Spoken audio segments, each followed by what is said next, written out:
교회 전체 예배의 역동, 다이나믹을 잃으면 안 되겠다. 어린이 예배 따로, 청소년 예배 따로 나누면 교회 전체 예배의 다이나믹이 떨어지고 뭐 12서너 명 이렇게 어른들만 모여갖고 좀 쓸쓸하게 예배를 드릴 수 있을 것 같고, 그래서 차라리 처음부터 우리는 어린이들, 청소년들, 그리고 어른들 다 같이 예배를 드리자. 가족 예배 개념으로 예배를 드리자. 찬양은 좀 쉽게 어린이들도 따라 할 수 있는 쉬운 찬양으로 좀 가면 좋겠다. 찬양이 끝나고 헌금 순서가 끝나고 나면 아이들은 안쪽 방으로 아내가 맡아서 데리고 들어가서 분방 공부식으로 메시지를 전하는, 그리고 어린이들이 들어갈 때쯤 되면 우리 온 교인들한테 격려하자 그래. 격려할 때 박수를 막 세게 쳐요. 와, 으쓱하게 애들 느낌, 나는 내가 뭐 되는 것처럼, 일어나서 이제 소그룹실로 들어가는 그거 자체가 뭐가 되는 것처럼 박수 세게 쳐줘요, 애들도. 그럼 박수 치는 입장에서도 박수를 치면 힘이 나고, 옆에 사람이 박수 치는 걸 들으면서 힘이 나고, 애들은 으쓱해서 들어가고, 남겨진 어른들과 청소년들은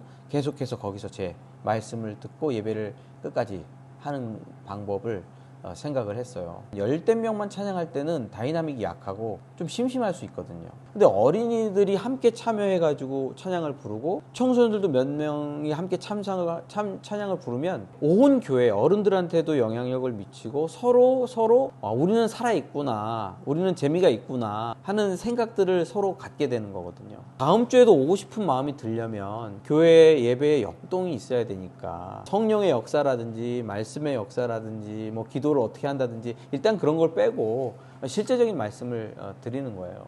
우리 교회 어린이들은 다른 교회 다니던 애들인데 교회 잘 안 간다 그러던 애들이, 수련회도 안 간다 그러는 애들이 우리 교회는 엄마 우리 정교인 수련회 언제 가? 또 가고 싶다고 물어보고, 주일날 엄마 오늘 교회 안 가? 애들이 그랬어요. 아무것도 없는데. 설교 시간에 강조한 거는 애들이 떠들더라도 규제하지 마라. 그러면 앞에 있는 목회자가 이제 애들한테 뭐 얘기를 할 테니까, 자꾸 애들 떠든다고 쉿 그러면 가족 예배는 안 되니까. 그리고 애들이 떠드는 건 앞에 있는 사람 책임이다. 재밌게 못했으니까 떠드는 거지. 애들은 떠드는 게 일이다. 어른들이 집중하면 된다. 그 얘기를 몇 년 했어요. 그러면 거꾸로 어떤 일이냐면 애들은 규제를 안 받아. 위험한 거 빼고는 규제를 안 받아. 위험한 건 반드시 규제를 해야 됩니다. 주차장에서 뛰는 거 이런 건 반드시 못하게 해야 됩니다. 막 소리를 질러서 놀래게 하는 거 반드시 규제를 해야 되지만, 다른 것들은 자유롭게 해줘야 된다. 끝나고 나면 아이스티 한 잔씩 먹고, 그리고 놀이터 가서 놀아. 암송해라, 기도해라, 찬양 율동 연습해라, 이런 게 별로 없어. 거의 없어. 하지 마라는 명령도 없고 해라는 푸시도 없고. 그럼 자기들끼리 그냥 좋아. 애들이 오고 싶어 하면 엄마들도 좋아하고. 우리 아내가 그때 진행할 때도 주기도문 한 구절씩 가르쳐 주는 거야, 뜻을. 그러면 끝이야, 한 주가. 단순한 거지만 그런 것이 효과가 있다. 그 아이들이 우리 교회에 내가 볼 때 역동이 됐다. 그 아이들이 함께 예배를 드리는 것이 오히려 작은 교회 개척하는데 도움이 됐다. 중고등부, 유초등부를 나누지 않은 게 오히려 주일 대예배 역동이 됐다. 꼭 그 나눠야만 된다고 생각하는데 꼭 그런 것만 아니에요. 예배는 우리는 1시간 안 넘어가요. 그러니까 어린이들은 한 25분 이렇게 앉아 있다가 간 거고, 근데 25분도 찬송가 부르니까, 찬양 부르니까. 근데 찬양이라는 게 반복되니까 쉬운 것들은 어떤 때는 할 때도 있고 어린이 노래도 할 때도 있고, 할 수 있으면 한 곡 정도는 어린이 율동, 앞에 나서 어른이 율동하고 온 교인이 따라해도 그럼 뭐 안 되나? 3곡 정도만 불러도 왜 안 되나?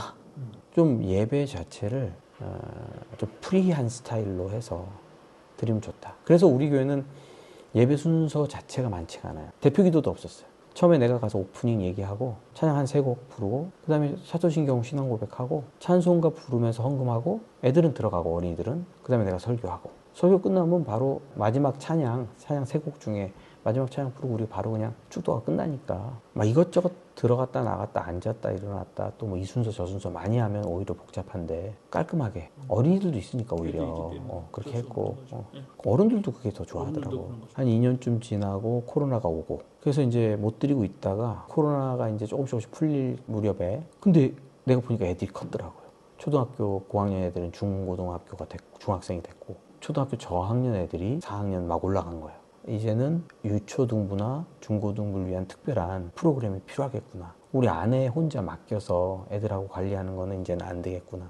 본격적으로 교회가 거기에 투자를 해야 되겠구나. 근데 아시다시피 작은 교회는 아니 어른 뭐 10명, 20명 안 되는데 청소년 교사 빠지고 어린이 교사 빠지고 예배는 누가 드리나? 그럼 또 예배 역동이 어차피 죽는 거거든요. 따로따로 할 수는 없고 같이 하기도 좀 되게 어렵고 그래서 주일 예배 시간에도 내가 이제 어린이 설교를 따로 했어요. Y 아저씨다 해가지고 노란 모자 사가지고 옐로우 하늘 향해 두 팔 벌린 Y 아저씨 이렇게 슬로건을 외치고 나와가지고 어린이들에게 쉬운 얘기 설교 시간에 듣고 어른 설교할 때는 뭐 듣든지 안 듣든지 예. 근데 애들도 다 들으니까 그런 것부터 이제 시작하면서 어린이 청소년 사역을 시작하면 좋겠다. 근데 일단 사역자가 없으니까 이제 그때 우리는 건강교회 네트워크를 계속 처치 플랜팅 네트워크에 있었고 처치 플랜팅 네트워크 배강 목사님과 이런 문제들에 대해서 계속 의논을 하고 있었고 그 전부터도 네트워크니까 사람도 돌려 쓰고 재정도 돌려 쓰고 같이 돌려 쓰자 하는 얘기를 내가 들었었고 그래서 이 고민을 얘기했더니 그러면 이제 사역자를 좀 보내주면 어떠냐. 그래서 지금 이제 어린이 사역을 맡고 있는 백유한 전사님이 주일날 왔어요. 내가 하던 Y 아저씨를 이어받아서 이제 한 달에 한 번, 두 번씩 하면서 어린이들과 만나기 시작했고 그러면서 찬양이 끝나면 들어가서 어린이들과 모임을 시작한 거예요. 그러다가 본인도 아이들과 있는 시간을 좀 더 오래 갖고 싶다 하는 의견이 있어서 어린이들은 아예 예배를 시작할 때 따로 많으면 12명이니까 어린이들과 함께 격주로 하고 있어요. 우리는 그러니까 전체 예배를 드려왔었기 때문에 아이들도 하던 거였으니까 큰 무리는 없고 좀 매주 해야 되는 거 아닌가 이런 고민도 했었는데 뭐 어쩔 수 없으니까 근데 격주로 해보니까 그것도 되더라고요. 격주로 하니까 애들도 기다리고 다음 주엔 전사님 오신다. 그래서 이제 시작됐는데 백유한 전사님 혼자 오는 게 아니고 함께하는 발런티어 전사님들 2-3명이 같이 오시잖아. 동시에 3명, 4명이 오기 때문에 효과가 있어요. 같이 놀아줘 버리니까 같이 어울리니까 애들 뭐 6, 7명 되는데 10명 되는데 4명의 사역자가 와서 같이 뒹굴면 게임이 끝이죠. 애들이 1년, 2년, 3년, 4년, 5년 정도 나랑 교제하고 내 메시지를 들어서 내 설교를 그렇게 지루하게 생각하지 않아요. 요즘은 잘 안 떠들더라고. 또 이제는 커서 이제는 자기들도 뭐 듣기 시작하는 거야 조금씩. 그리고 어른 설교나 다 몰아놓고 설교를 하더라도 쉬운 질문들도 하고 눈높이를 좀 낮게 설교를 하려고 노력을 하게 되고 애들도 맞춰지고 쉽게 설교한다는 건 어른들한테도 좋은 거거든요. 어려운 설교를 들을 필요는 없으니까 중고등부는 나는 개인적으로 내 설교를 들을 수 있다. 그리고 나는 거기에 어느 정도 맞추자. 그런 생각을 하고 있어요. 내 언어에 익숙해져 있고 길으면 40분, 30분 그 어간에서 듣고 걔네들도 이해할 수 있을 거다. 라는 생각을 가지고 중고등부 애들한테는 목사님 설교를 들어라. 목사님 설교가 잘 들린다. 좋다. 내 설교를 들어야 성장한다. 이렇게 이제 한 번씩 얘기하기도 하고 그렇지만 이제 중고등부를 위해서 아무것도 안 하면 안 되고 자기네들 다이나믹도 만들어 가야 되기 때문에 토요일날 모임을 갖고 있어요. 똑같이 이제 전사님들이 오셔가지고 2주에 한 번씩 한 번 만나면 2시간, 3시간 어떤 때는 4시간 일단 같이 모여서 밥 먹죠. 차 마시지 볼링을 치든지 뭐 운동을 하든지 또 보드게임을 하든지 그리고 또 뭐 캠핑도 가기도 하고 토요일날은 진행하는 거예요. 사역자와 청소년들과 좀 관계가 생기기도 하고 신앙교육 같은 경우에도 캠프, 여름, 겨울 수련회 이런 걸 통해서 할 수가 있으니까 지금은 우리 교회 어른들이 한 26, 7명 청년하고 학생들하고 이제 하면 좀 더 되고 한 20명 남짓되는 사람들만 예배 드린다. 그리고 약간 뭐랄까 대그룹 다이나믹은 떨어지는 거예요. 마지노선이 한 30명 정도 될 거예요. 대그룹 다이나믹이 우리 또 공간에서 이 20명이 모여서 또 찬양팀 한두 명 빠져서 앞에 서 있지. 그러면 분위기가 썰렁할 수 있어요. 그래서 어린이들은 들어갔지만 청소년들이 같이 와서 그 예배를 드릴 수 있는 분위기가 된다면 한 4-5명의 청소년들이 목소리를 높여서 찬송할 수 있는 곡들로 또 선곡이 되고 쉬운 곡들이라면 그것이 오히려 교회 주일 예배 다이나믹에는 훨씬 플러스가 된다. 5명, 6명 된 애들을 독립시켜서 전사님 이제 사례비 주고 모셔갖고 하면 잘 될까? 거의 재미가 없어요. 5명 모이는데 뭐가 재밌겠어요? 무슨 뭐 집회를 할 수 있는 것도 아니고 거기도 어차피 소그룹 다이내믹인데 그럴 필요가 없으니까 그래서 걔네들도 같이 모여서 하고 필요하면 모여서 놀러 가고 또 모여서 성경 배우고 다른 시간들을 마련하면 더 좋겠다. 개척교회가 예배를 세팅할 때 조금 눈높이를 낮춰서 어린이들도 청소년들도 어느 정도 좀 같이 할 수 있도록 하는 그런 정도의 세팅을 하면 오히려 전체 어른들에게도 다이나믹이 생긴다. 심심하지 않고 긴장감 있는 예배를 드릴 수가 있다. 근데 애들 대여섯 명 빼고 청소년 대여섯 명 빼고 그 열댓 명이 모여가지고 또 그 앞에는 어떤 교회 같은 경우는 반주자 빠지죠. 또 성가대도 있어. 식사 준비한다고 왔다 갔다 하고. 그럼 누가 예배를 드려요? 누가? 재미가 없어요. 애들이 있을 때는 나는 개인적으로 한 달에 한 번 정도는 애들이 다 같이 예배 드린다 그러면 한 달에 한 번 정도는 애들의 눈높이에 맞는 설교를 했어요. 어떤 때는 거의 애들 설교 위주로 했어요. 물건 갖고 와서 보여줘. 그러면서 그거를 어떻게 하면서 시각적 효과, 사물을 예로 들면서 아이들하고 설교를 해. 근데 아이들하고 설교를 하면 어른들이 잘 들어요. 어른들은 일찍 끝나서 더 좋지. 메시지가 단순하니까 더 좋지. 굳이 어른 위주의 막 강의 설교나 그런 깊은 설교를 해야 될 필요는 없다. 그렇다고 해가지고 우리 교회가 설교를 얇게 하고 피를 조정하고 그러진 않아요. 요한복음 설교도 요한복음 다 마쳤거든요. 99번 했어요. 주일날. 2년 동안. 99번.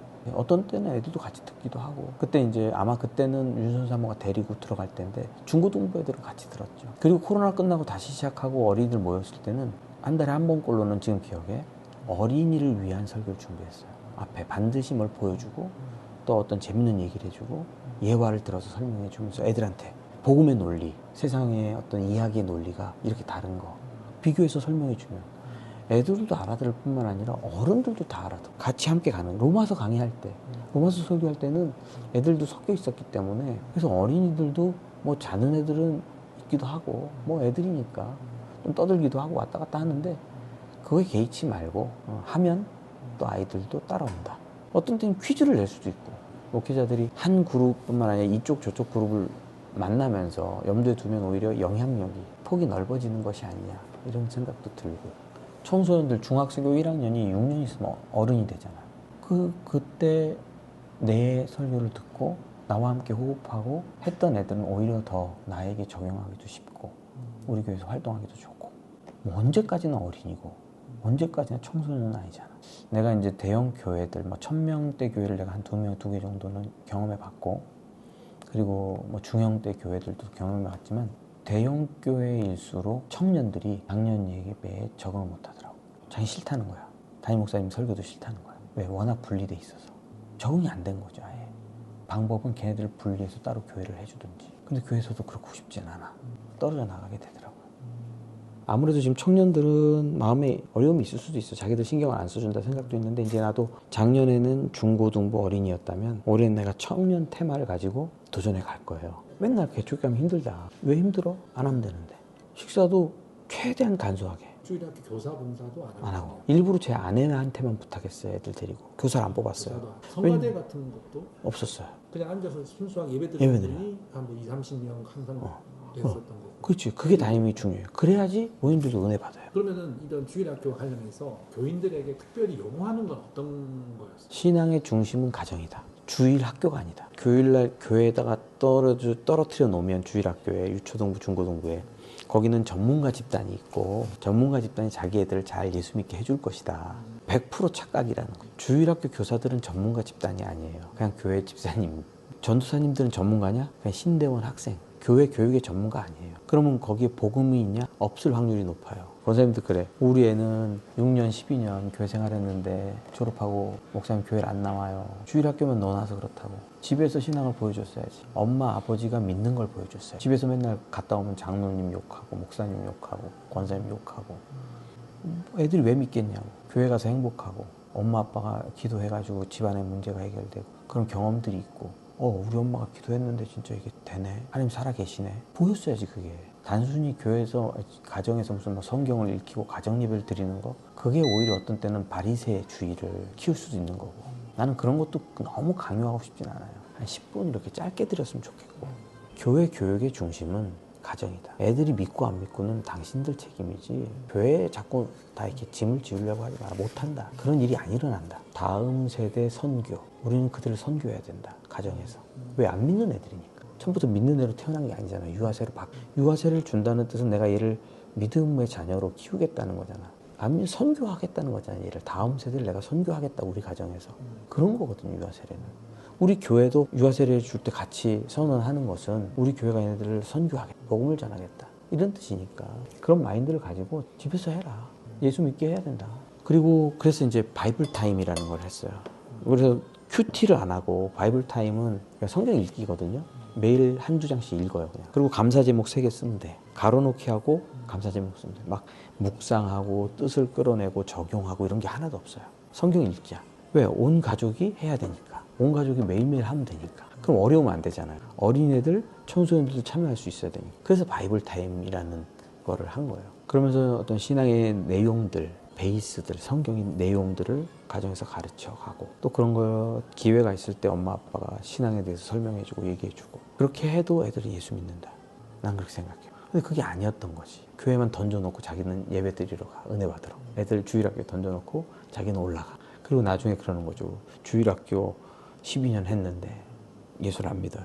그래서 한국 교회가 단순히 어떤 주일학교 시스템, 큰 교회 위주의 어떤 주일학교 시스템에 의지를 하면 소망은 없다. 거기는 가정의 복음의 역사와 능력에 의지를 해야 된다. 보통 다른 목사님들 같으면 우리 교회는 어른 반, 애들 반이기 때문에 주일학교에 처음부터 목숨을 걸었을 거예요. 난 그렇게 하고 싶지 않았어. 그건 오히려 교회의 다이나믹을 해칠 수 있다. 분리된 교회로, 재미없는 교회로 만들 수 있다. 우리 교회 오시면 알겠지만 밥 먹을 때도 그렇고 애들이 막 뛰어다니고 왔다 갔다 하는데, 다른 자녀 있는 가정의 부모가 애들 데리고 오면 너무 좋아해. 자기 애들이 뛰어도 또 괜찮잖아. 우리 역동 있으니까 좋대요. 5년 동안 우리 교회가 가진 다이나믹, 자녀들과 함께 모이는 그거죠. 그 다이나믹을 잃지 않게 하기 위해서 끊임없이 균형을 잡는 그런 사역을 했다.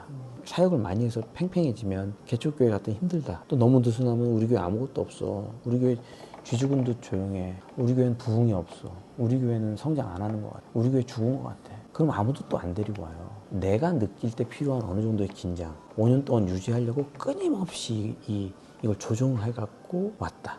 우리 교회 걷기 대회 같은 게 있어요. 왜 걷기 대회 하냐? 등산 안 가고, 높이 등산 가고 뭐 그렇게 하는데 우리는 그렇게 안 하잖아. 걷기 대회는 애들도 걸을 수 있어. 노인도 걸을 수 있어. 처음에 걷기 대회를 어디로 갔냐면 강릉. 근데 올해도 이제 해야 되겠다 싶었는데 어떤 뺄 수 있는 날들이 없더라고, 성도들이. 그래서 내가 결단을 하고 주일날 가자. 주일날 야유예배로 가자. 원래는 설악산 밑으로 가려고 그랬었는데 비가 오고 그래서 산은 못 가고 동해 속초해수욕장에서부터 걷는 코스가 있더라고요. 거기 한 40분 정도 되는 코스를 갔다가 오는 걸로 해서 비가 엄청 왔어요. 간단하게 찬양 부르고 설교 1, 2분 안에 하고 박수 막 치고 우비 다 입고 걸었어. 애들도 다 걸었어. 애들 뭐 이제 자기들끼리 좀 친해지니까 막 3, 4, 5 모여가지고 뛰고 걷고 사진도 찍고. 비가 계속 왔어. 그러니까 비가 막 오니까 비를 맞으면서 막 헤쳐나가는 거야. 오히려 단조로울 수 있는 코스가 다이나믹하게 느껴지고, 뭔가 걷고 나면 성취감도 생기고 긍정이지. 아, 비가 오는데 어떡해, 비 와서 망쳤어. 아니야, 비를 헤치고 걸었어. 우리는 니네 잘했다. 비가 오는데 이렇게 씩씩하게 잘 걸었구나. 애들한테 얘기해주고 대단하다. 이 꼬맹이들이 엄청나다. 그 비 막 오는데 단체 사진 찍고 주차장에서 다 이제 자기 차로 가고, 조그만 코치 버스에 또 타고 오는 팀도 있고 있는데 버스에 안 타 사람들이. 그래갖고 남자분이 그랬어. 아니 무슨 이산가족 상봉한 것도 아니고 왜 안 가냐. 나는 그 부분이 우리 교회 다이나믹이다. 매일 만나서 무슨 깊은 얘기를 하고 막 눈물을 흘리고 그런 건 아니지만 짧은 만남이 계속 이어지고, 그러면서 또 보고 싶고 또 함께 먹고 이렇게 또 걷고 하면서 한두 마디라도 더 하고 싶고 아쉬움. 어린이도 다 있으니까 세대별로 나눠서 뭘 해야 된다고 자꾸 생각을 하는 대교회 중심 사고인데, 30명, 40명 되는 교회는 안 나누는 게 에너지가 넘친다. 모일수록 에너지니까. 그걸 왜 나누냐? 안 나누고 할 수 있는 한 잘하는 게 더 기술일 수 있다. 5년을 견디니까 작년에 2가정이 들어왔잖아요. 그리고 옆에 집에서 청년 한 분하고 또 우리 여자 집사님 같이 들어오시고 어린이들하고 청소년 해서 10명이 들어온 거예요. 그러면 4분의 1이잖아? 30% 성장해. 안 그래도 세대 간에 갈등이 많고 세대들 못 만난다면서 자꾸 나누는 방법만 생각을 하냐는 거지. 우리는 못 나눈다. 우리는 주일학교를 못 만든다. 우리는 그러니까 목사님들부터 말을 그렇게 하지 말고 같이 할 수 있다.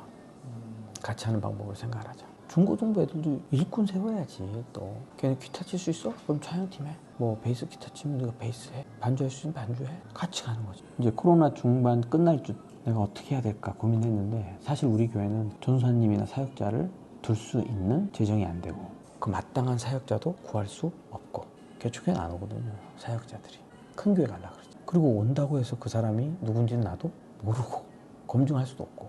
그런데 이제 백왕 목사님 건강한 교회는 이미 알고 있는 사람들이고 어느 정도 검증된 사람들이고 백왕 목사님이나 다른 사역자들과 함께 호흡을 맞춰서 움직일 수 있는 사역자들이니까 그런 분들이 와준다 그러면 나는 땡큐죠. 그냥 와서 해준 거예요. 개척교회 도와준 거예요. 그분들은 사역 대상이 필요했고 우리는 사역해줄 말하자면 사역자가 필요했고 아다리가 맞은 거죠. 그러니까 전사님 세네 분이 와서 자기들도 사역하면서 배우고 우리는 함께 도와줄 수 있으니까 너무 좋고 작년 시작할 때 소정의 금액을 정했어요. 차비라도 하지 차비라도. 혼자 하신 분들이 계시다면 만나라 누구라도 좀 또 얘기를 많이 좀 들어봐라. 그런 얘기를 해드리고 싶어요. 혼자 있으면 고립되면 한 가지만 계속 이렇게 보고 있거든 사람이. 시야도 좁아지고 혼자 답답하니까 생각도 더 안 나고 외골수적으로 변하는데 주변에 다른 외부인들이 해주는 얘기를 들으면 내가 놓치고 있는 부분들이 반드시 보이거든요. 그래서 그런 분들의 얘기를 좀 듣는 게 좋겠다.